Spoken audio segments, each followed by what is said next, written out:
guys, selamat malam semuanya. Ketemu lagi sama Stefano di sini. Kesempatan hari ini gue mau night ride. Udah lama banget nih gue nggak night ride. Terus kayak iseng. Tadi habis kerja pulang langsung mau night ride. Dan gue mau memperkenalkan pinangan baru gue, yaitu Harley Davidson Street 500cc. Adalah versi street yang dimana tetap semuanya V-twin dan segala macam, tapi cc-nya emang yang paling rendah di antara Harley-Harley yang lain. Karena rata-rata Harley kan ada yang 1000 ke atas ya. Ini 500cc. Dan di video ini gue sekalian mau mengklarifikasi atau apa ya, bisa dibilang kayak mau memperjelas lah kenapa gue mengambil motor ini. Oke? Tanpa basa-basi, kita nyalain aja nih engine hidupin di sini. Kenapa ada ini? Kalau rata-rata kalau orang punya Harley itu di tahun 2014 dia pakai ini biar nggak langsung hidup lampunya nih. Ini mati kan? Rata-rata orang biar irit, tapi kalau ini biar, nah kalau ditekan ini hidup. Ini buat lampu jarak jauh, lampu dekat tuh. Ini engine-nya kita geser ke kanan, kita hidupin. Suaranya, Bismillahirrahmanirrahim.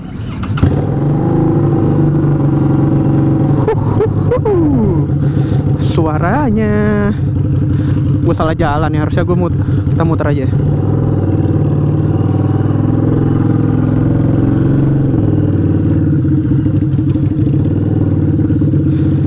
Jadi Harley Davidson Street ini adalah ada dua cc. Yang pertama 500 dan yang kedua 750. Dan di Indonesia itu cuma keluar 500 cc. Di Indonesia itu kenapa cuma keluar 500cc? Karena saat waktu Mabua yang pertama kali ngeluarin ini, kan sekarang udah tutup ya, kan ada Anak Elang sama Nusantara. Itu untuk meraup pasar yang bisa dibilang lebih luas lagi, karena motor cc yang di atas 500 itu mengenai pajak barang mewah yang sangat tinggi menurut gua, sehingga dengan dikeluarin 500cc ini diharapkan untuk bisa masuk ke dominasi motor mewah atau bisa bilang moge yang bisa lebih banyak lagi, karena kan cc juga 500. Seperti itu. Jadi makanya kenapa di Indonesia itu cuma 500cc dan motor yang ditest ride sama motor beli Karisma Rider itu 750cc, karena emang ada yang 750 dan ada yang 500, tapi di Indonesia itu cuma 500. Dan di video kali ini gua sebenarnya sekalian mau ngejelasin kan. Jadi mungkin kalau kalian yang nonton video gua, ini kedengeran nggak nih suara gua? Kalau nonton, kalian lihat Instagram gua kan lagi mau ngemodif. Jadi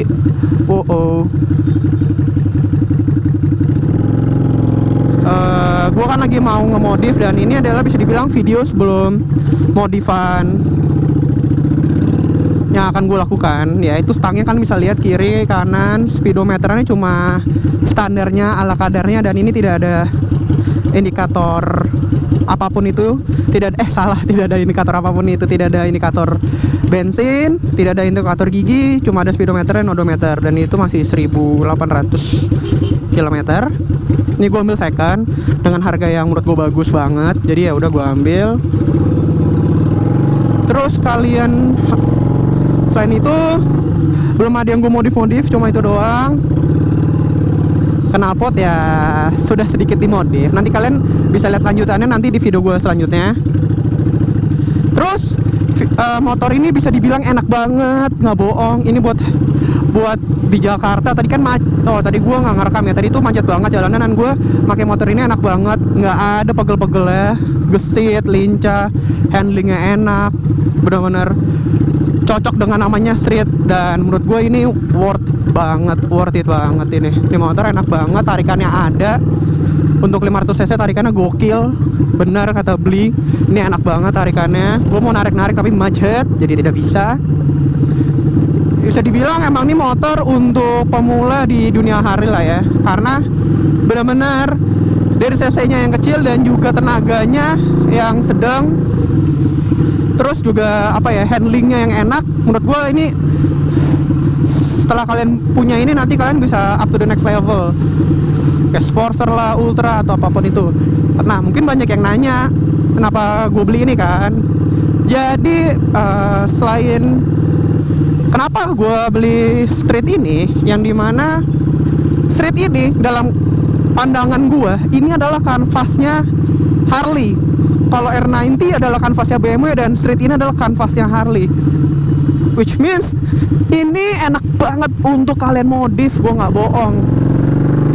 Ini banyak banget kalian bisa modifnya kayak cafe racer, tracker, atau modif apapun itu yang kalian pingin, itu bisa banget karena ini adalah kanvas, adalah kertas kosong yang bisa kalian modif semau kalian.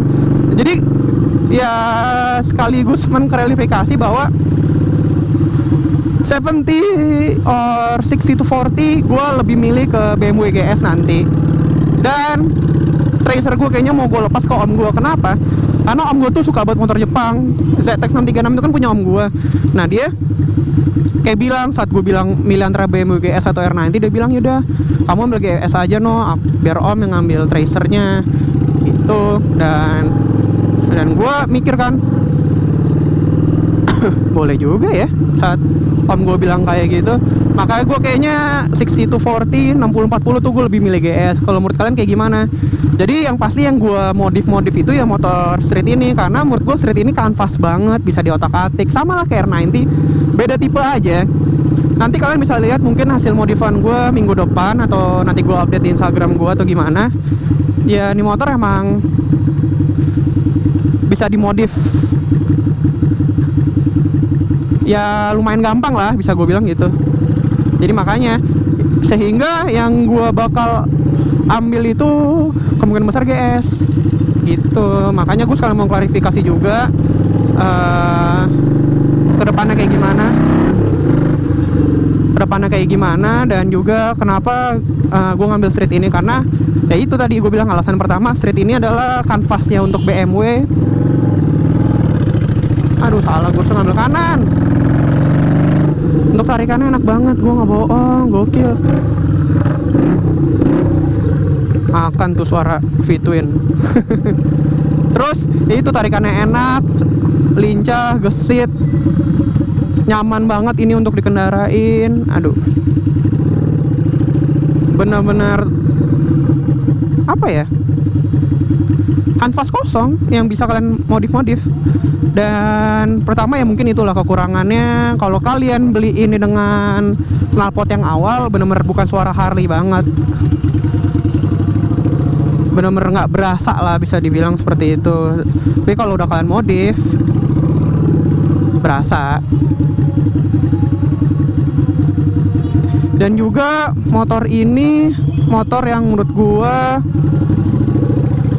untuk napaknya sangat napak. Makanya untuk orang Indonesia Street ini bener-bener dipakai banget pasti. Dan di luar negeri emang dipakai buat daily mungkin nih motor ini, karena emang bener-bener saking riding positionnya enak dan napak banget. Terus yang kedua ya, kenapa gue ambil GS? Karena GS itu bener-bener emang buat motor venture kan, dan motor touring dan jangka yang bisa dibilang lumayan jauh.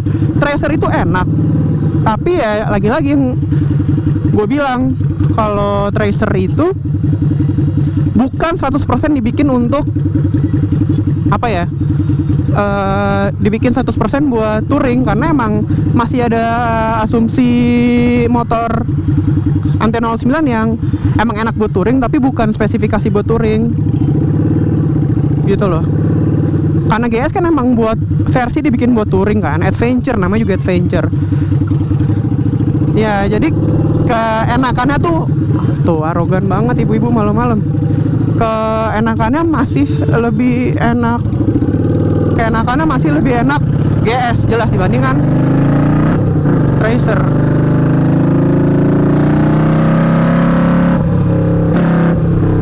Tarikannya gokil kan. Ini untuk 500 cc gokil banget loh,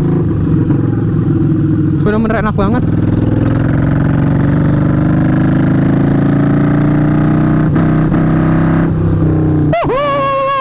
Enak coy, gokil. Ini 500 cc enak banget, nggak bohong gue. Kemana ya, lurus lagi deh. Terus makanya gue sekalian mengklarifikasi juga kan, selain ini motor yang nantinya akan gue modif ya GS itu gue pakai buat kalau gue jalan jauh. Jadi nanti bakal bisa gue sesuaikan di mana motor ini khusus untuk city ride karena emang posisi ridingnya enak banget. Terus kalau GS itu yang nanti gue asumsikan buat motor yang touring, jalan jauh di luar Jakarta lah, Bandung, Puncak itu enak banget pasti pakai GS. Itulah karena gue mikir udah mulai jangka panjangnya menurut gue ya dimana GS itu emang jangka panjang banget buat bisa touring dan segala macam. Dan ini emang buat city ride. Itu mengapa alasannya gue ngambil street ini. Dan pilihan alternatif kedua gue yaitu GS, makanya gue jual Tracer gue gitu guys. Jadi mungkin buat kalian yang nanyain bang nggak ganti R90 bang, nggak ganti GS, ya gue masih 60-40 antara BMW GS atau R90, tapi 60% nya lebih ke GS karena Tracer gue itu kayaknya bakal gue lepas ke om gue sendiri gitu. Dan itu sekaligus menjelaskan ke kalian supaya nggak terlalu simpang siur Tracer gimana, R90 itu GS ya. 60-40 gue lebih ke GS sih, tapi nanti bisa aja berubah pikiran sih, tapi sekarang masih 60-40 di GS. Sumpah nih motor enak banget buat nyelip-nyelip, nggak bohong, enak banget, parah. Gue nggak tahu nih gue ngomong kayak gini kedengeran nggak sih sama kalian suara gue. Nah ini menurut gue udah modif dikit knalpotnya jadi agak besar biar Harley banget, V-twinnya berasa gitu guys. Jadi nanti gue nggak mau ngasih pandangan lengkap nih buat motor ini karena knalpotnya udah lumayan gue modif. Jadi nanti kalau gue kasih lihat sedikit kalian bisa tahu lagi modifan knalpot gue. Sengaja gue rahasiakan biar nggak ada yang tahu dulu knalpotnya. Salah gue, harusnya gue ganti knalpotnya nanti aja, tapi udah gue duluin ya nggak apa-apa. Nanti kalian bisa lihat beberapa perbedaannya. Itu nanti kan kalian bisa lihat dari depan tuh, spionnya begini, stangnya begini, di sini ada fairingnya, ini speedonya, ya ini masih standar banget gitu. Ya mungkin segitu dulu aja guys ya. Jadi intinya gue mau klarifikasi bahwa ya kenapa gue ngambil ini gara-gara motor ini menurut gue adalah 100% kanvas Harley yang dimana bisa kalian modif-modif, yang bisa kalian otak-atik dan yang kedua antara BMW GS atau R nanti ya gue lebih prefer GS. Terima kasih banyak masukannya kalian semua, gue bacain dan gue bener-bener bacain satu persatu. Dan emang kalau untuk jangka panjang GS itu nggak pernah salah sih, walaupun R90 itu untuk dari segi style everlasting ya, makanya gue nyari plus minusnya gitu guys. Intinya gue terima kasih banyak, komen kalian sangat bagus dan gue suka banget. Nanti gue pilih ya yang dapat bajunya siapa. Nah intinya gitu sih, gue mau naik santai aja sekalian ngasih tahu bahwa motor ini untuk pemula Harley itu enak banget, nggak bohong, recommended banget. So di video selanjutnya bakal lebih lengkap lagi tentang Harley Davidson Street ini. Terima kasih banyak yang udah nonton. Jangan lupa like, comment, share, and subscribe video gua. Sampai bertemu lagi di video-video gue berikutnya. I'll see you guys. Bye bye. Dadah.